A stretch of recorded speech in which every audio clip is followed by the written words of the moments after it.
There is a place on Earth where the air itself makes sound.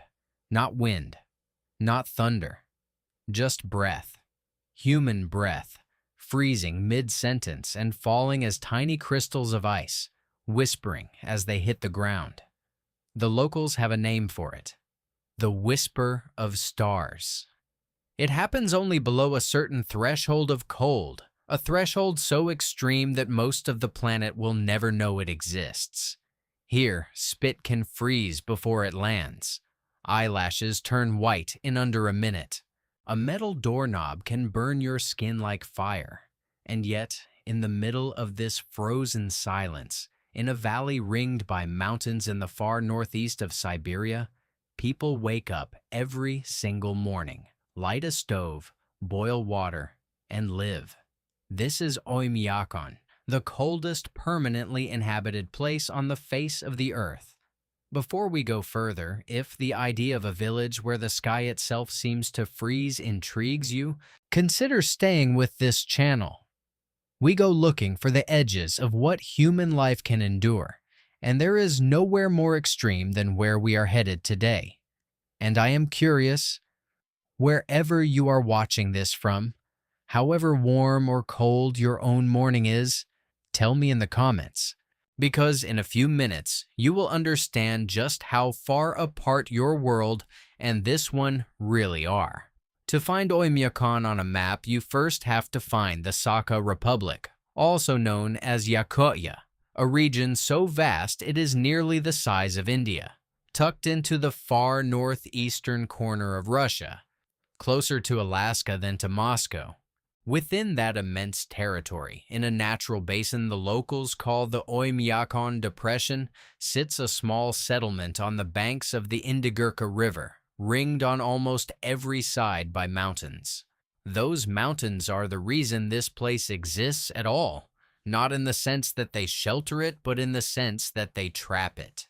Cold, heavy air sinks down from the surrounding peaks and pools in the valley floor with nowhere to escape. Night after night, week after week, through the long Siberian winter. Meteorologists call this a temperature inversion. The people who live inside it simply call it home.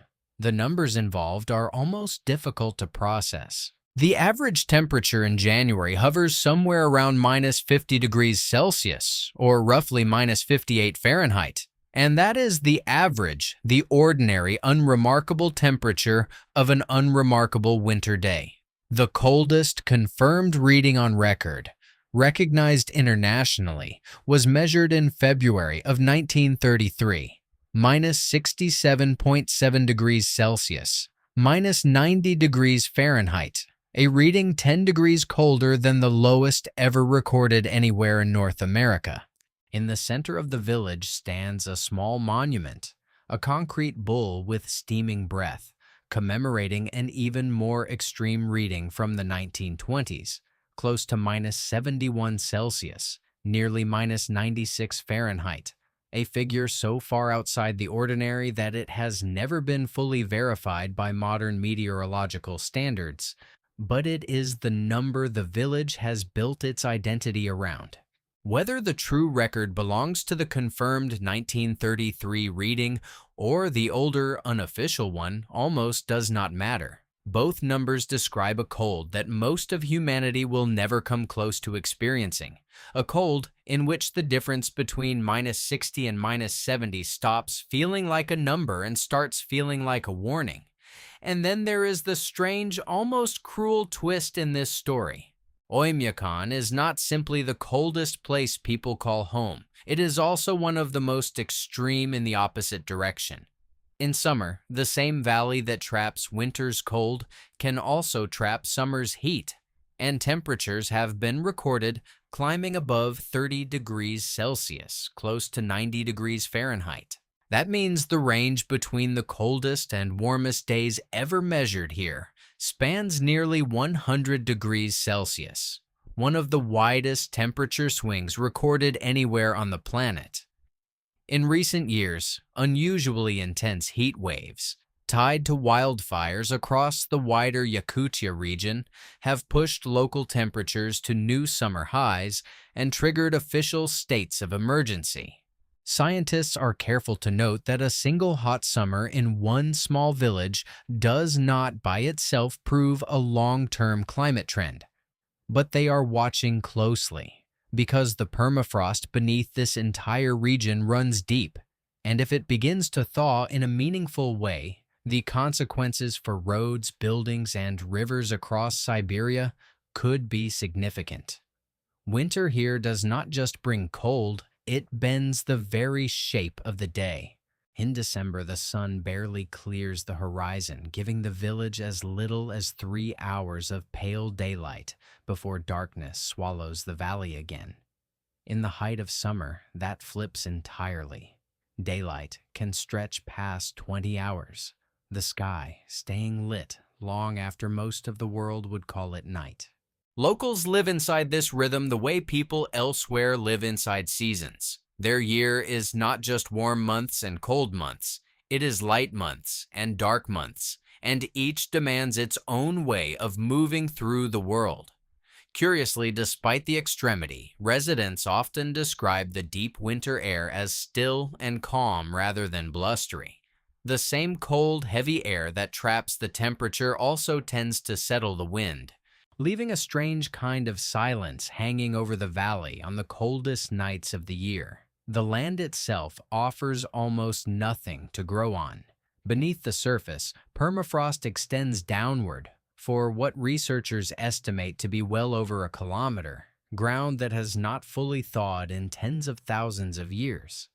Nothing meaningful can be farmed here. No orchards, no wheat fields, no vegetable plots pushing up through spring soil, because there effectively is no spring soil. Only a thin, brief thaw at the surface before the frozen mass beneath reclaims it. And so, for centuries, the people of this valley have built their entire existence not around what the land can grow, but around what the land, the river, and the animals that survive here can give. The village's very name carries this story inside it. Oymyakon comes from a word in the language of the Even and Evenki reindeer herders, who once passed through this valley, roughly meaning unfrozen water, or the place where fish spend the winter. It refers to a nearby thermal spring fed by geothermal warmth rising from deep underground that never fully freezes even in the harshest cold. For centuries before any permanent settlement existed here, nomadic herders used that spring as a winter watering stop for their reindeer, gathering at the one patch of open water for hundreds of kilometers. Oymyakon only became a fixed, year-round settlement in the early 20th century, as Soviet authorities pushed to anchor nomadic populations into permanent villages. There is a real irony sitting inside the name itself. A place whose entire identity is built around record-breaking cold is named after the one spot in the valley that refuses to freeze. To live in Oymyakon is to renegotiate almost everything modern life assumes about comfort. Running water is one of the first assumptions to go. Underground pipes, if left unused even briefly, can freeze solid within hours, so most homes here rely on outdoor toilets rather than indoor plumbing, a detail that sounds almost unbelievable until you understand that plumbing itself becomes a liability in ground this cold. Houses are built with thick, doubled walls, small windows, and in many cases raised up on stilts or pilings, a construction technique used across the permafrost regions of Siberia to stop a heated building from ever touching and slowly melting the frozen ground beneath it. Heat, once inside a home, is treated like something precious. Wood-burning and coal-fired stoves work around the clock, and families can burn through remarkable quantities of firewood over the course of a single winter, carefully rationed, split, and stacked well before the coldest months arrive, because there is no version of this climate that forgives running out. Electricity and heat for parts of the settlement come from a local coal-fired plant, its pipes threading hot water beneath streets and into buildings. A small piece of industrial infrastructure standing between an entire community and the deep cold pressing in from every direction.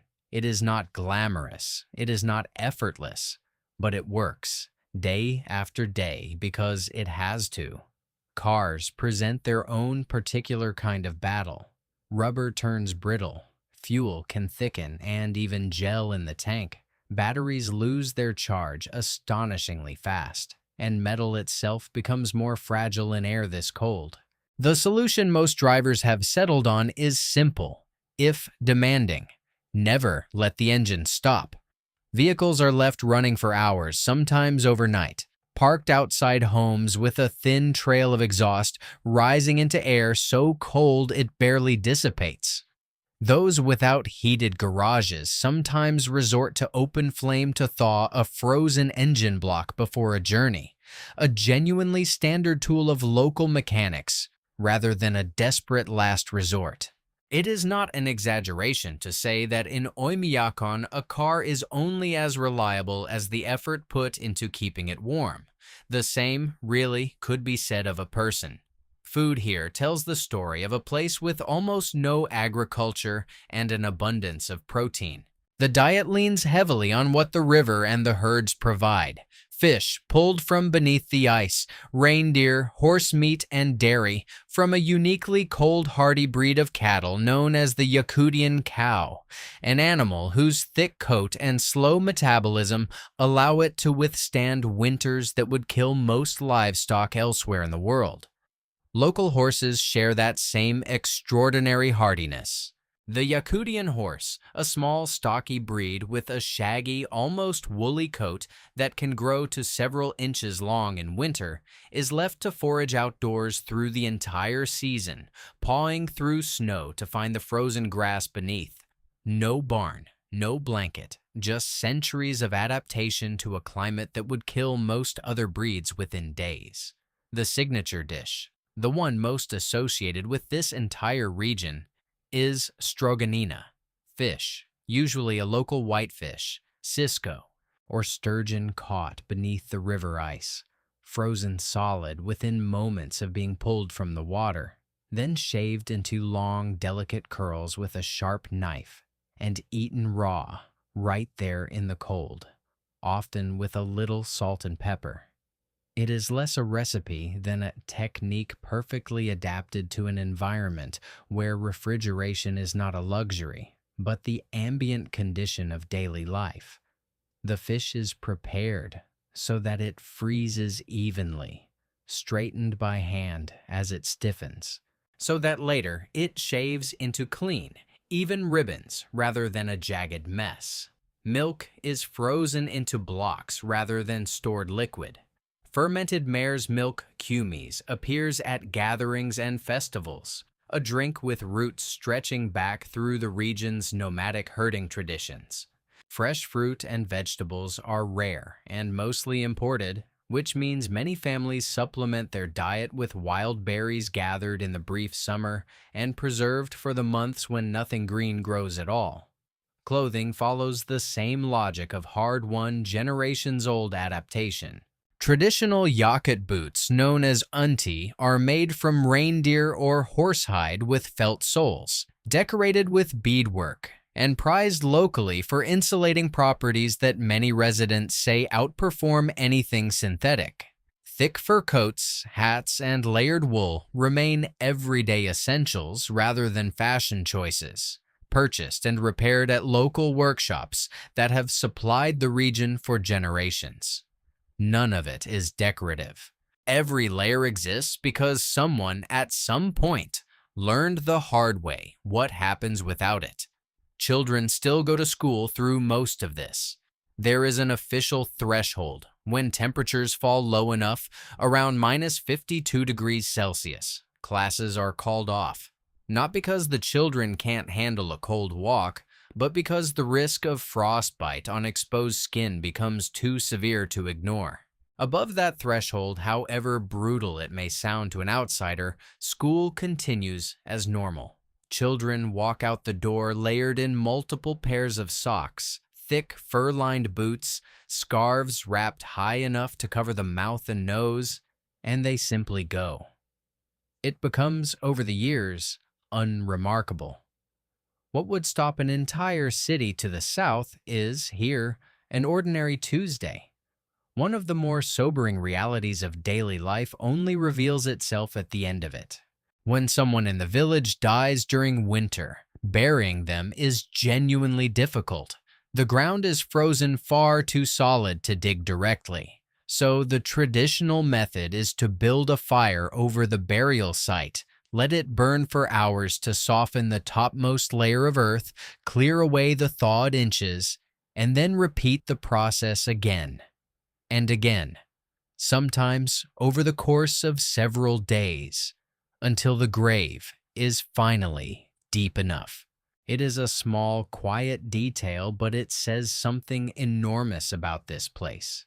Even in death, the cold does not make an exception. And yet, for all of this, the people of Oymyakon do not describe their lives as a struggle against the cold so much as a relationship with it. One built on generations of accumulated knowledge about exactly how to move through a world this extreme without being destroyed by it.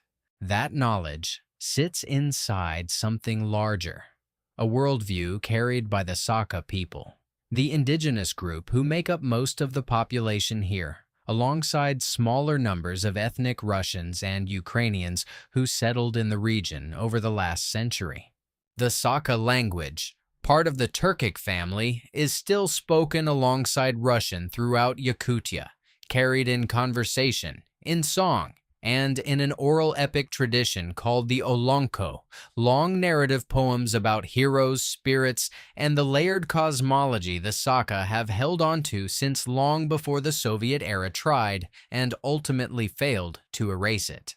That cosmology divides the universe into three interconnected realms: an upper world of benevolent creator spirits known as the Ayi, a middle world where humans and animals live out their days, and a lower world associated with darker, more difficult forces.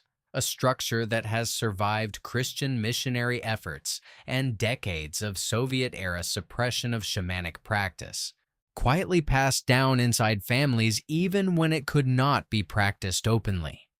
At the center of that cosmology sits a single simple idea, one that has survived every attempt to erase it: that a human being is not master over nature, but a small part of it, a child within it, not above it. Elders still pass this down directly. Do not raise your voice in the forest, you disturb what lives there. Do not dig into the earth without reason. How would you feel if someone did the same to you? Treat every gift the land gives you, an animal, a fish, a fire that keeps you alive, as something to be thanked, not simply taken. It is a philosophy that, in a warmer climate, might sound like poetry.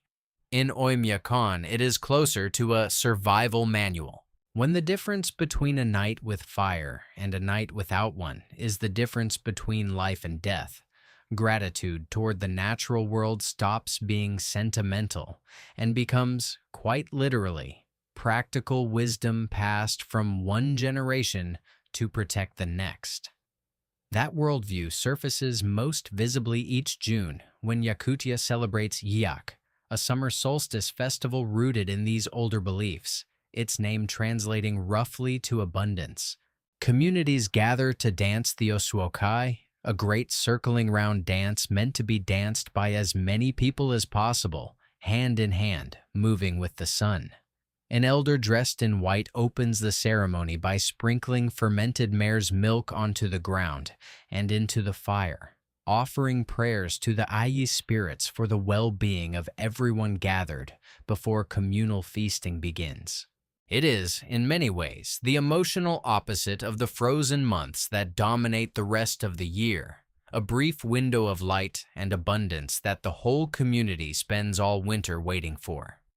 Locally, in the depths of that same winter, the Oymyakon Valley hosts its own smaller, colder celebration, a Pole of Cold festival, where visitors and residents alike gather for ice sculpture competitions and traditional food, a kind of defiant celebration of the very thing that makes this place so difficult to live in.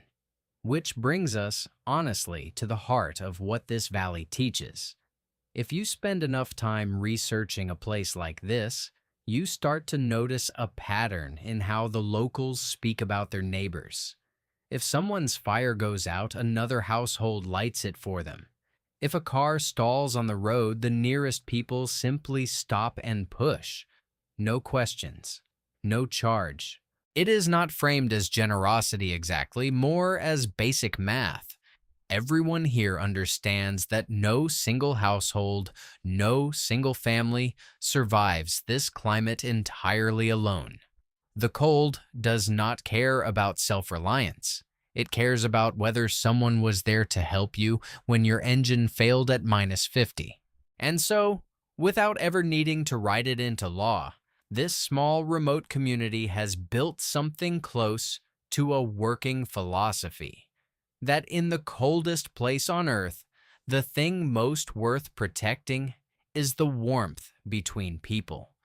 Before we look honestly at the harder parts of living here, because there are hard parts, and they deserve real attention rather than a postcard version of this story, I'll just say that if you're finding value in how deep we're going into a place most people will never set foot in, this is exactly the kind of story we chase. And staying subscribed means you won't miss the next one, because it would be dishonest to end this story on festivals and folklore alone. Life in Oymyakon carries real, unglamorous costs, and the people who live here are the first to acknowledge them. Isolation sits at the top of that list. The nearest major city, Yakutsk, the regional capital and one of the oldest cities in Siberia, founded in the 17th century, lies hundreds of kilometers away, and reaching it typically means a journey of a full day or more along the Kolyma Highway, a road better known by its grim historical nickname, the Road of Bones. That name is not a marketing flourish. Even Yakutsk itself is no ordinary stopover, holding its own reputation as the coldest city of its size anywhere on the planet, and reachable from Oymyakon only by that same highway, or via flights connecting Yakutsk onward to Moscow.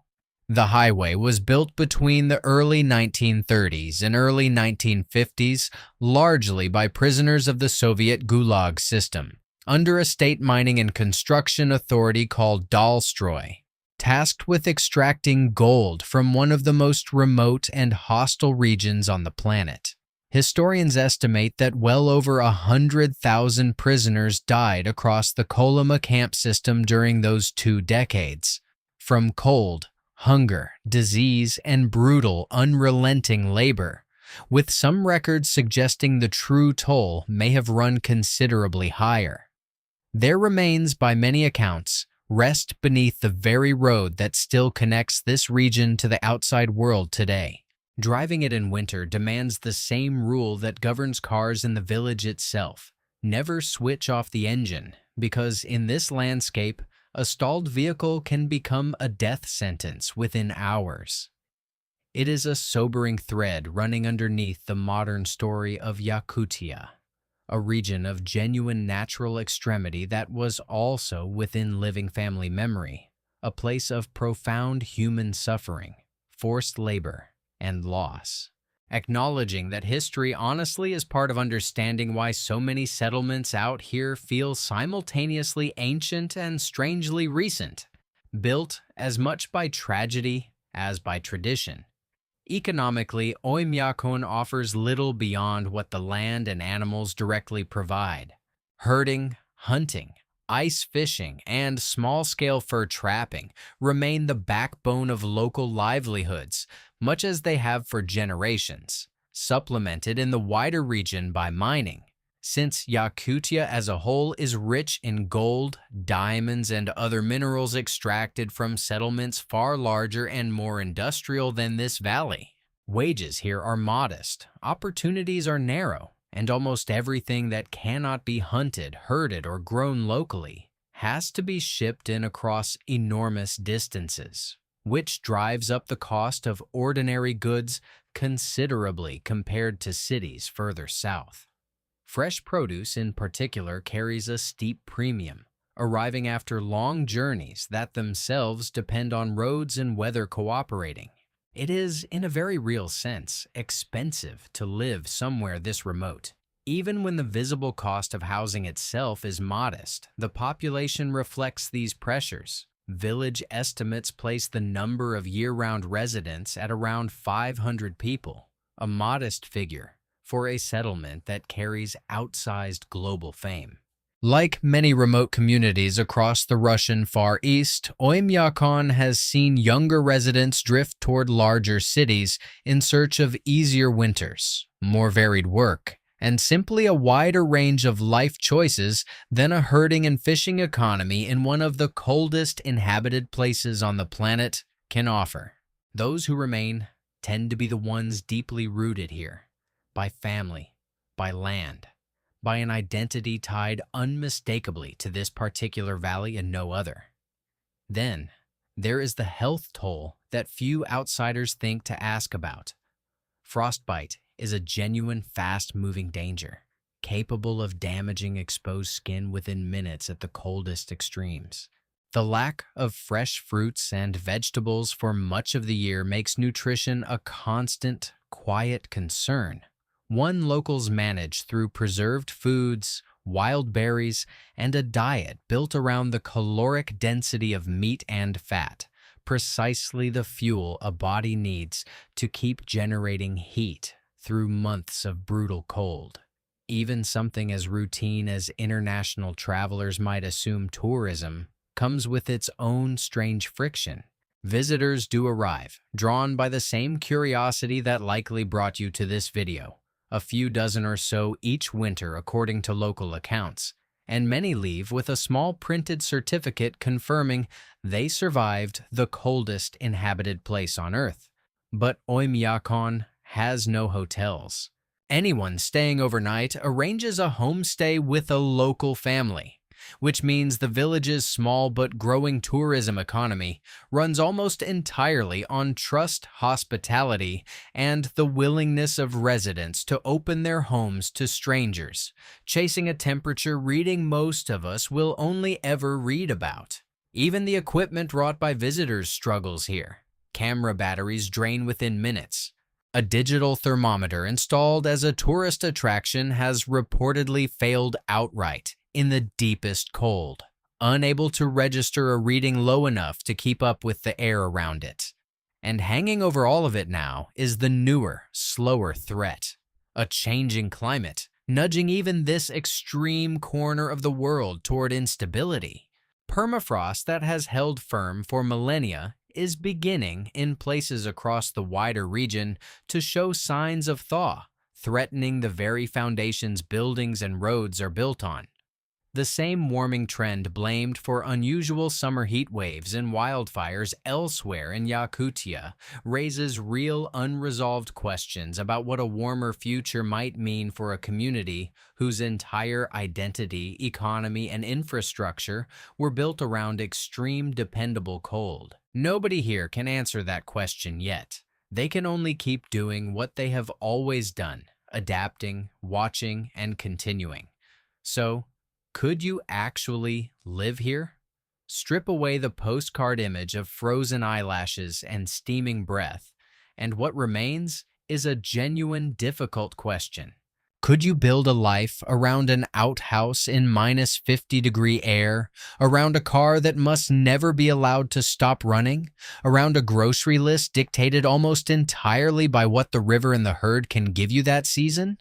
Could you raise children who walk to school through darkness for months at a time, trusting a threshold on a thermometer to decide whether today is safe?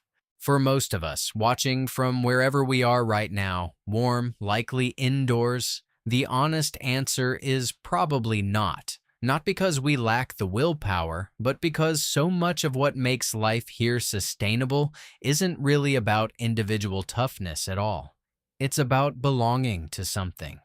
A neighbor who lights your fire without being asked. A grandmother's warning to respect what lives in the forest. A community small enough that everyone's survival is quietly, permanently tied to everyone else's. That, in the end, might be the real lesson tucked inside this frozen valley. Not that human beings can endure almost anything, though clearly they can, but that endurance at this level was never meant to be carried alone. Oymyakon did not survive nearly a century as a permanent settlement because any single family figured out how to beat minus 70 degrees by themselves. It survived because an entire community quietly agreed, generation after generation, that no one gets left in the cold.